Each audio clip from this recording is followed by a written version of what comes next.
So observation for the day, worked on a client and she had full body tightness. So her whole body, her whole system, just everything was super tight. Forearms were tight, back was tight, legs were tight, literally everything. So when we're in a situation where we have somebody that's so tight and so full, instead of working independent areas and trying to chase the tightness, what we do instead is we go through the system of when we checked the, let's go this way, forearms. Let's do it this way. So we checked the neck tension through here was tight. We worked through the sternum right over the top of the sheet. We worked into the side through here because she had more suboccipital tension and through the spine. So we worked more sternum and lower pec wall, and that immediately gave a relief to this. We went and we did a range of motion of the shoulder. We brought this overhead and it was very tight. So we worked this spot right here, had her do a Kegel, massage this, range of motion changed, forearm got a lot less pressure. Then we ended up checking hips. Hip range of motion was very limited. It mostly felt into the glute system itself. We were trying to release iliopsoas. It was too tender. This system was too tender because there's too much pressure sitting on here.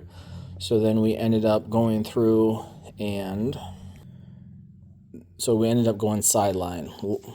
Having her lay on her side, we were able to do a kind of an interesting twist similar to this. So similar to this form, but instead of having the arm here, we had the arm overhead, and then we were basically creating a separation.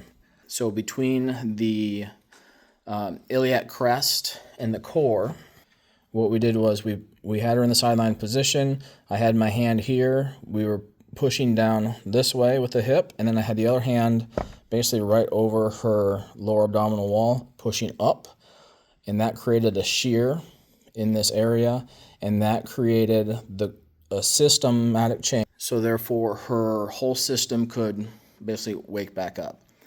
Now, I don't fully understand it, but it's becoming more and more apparent that the relationship between the core, the hips, and the rib cage, pelvic bowl, diaphragm, they're all connected. And if you can get this system to wake up and function the way it's supposed to, everything else changes. So after the session was done, we went, she came out, she felt lighter, she felt really good.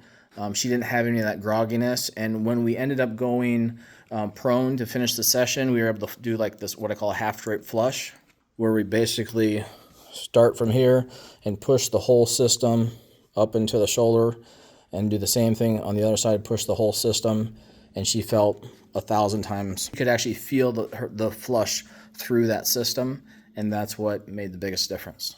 So the observation today is that the body responds the best when you work the core and the diaphragm. So this area right here, getting this system to work, by far, my perspective, and from my client's perspective, is that working the core first or quickest helps everything else in the whole system.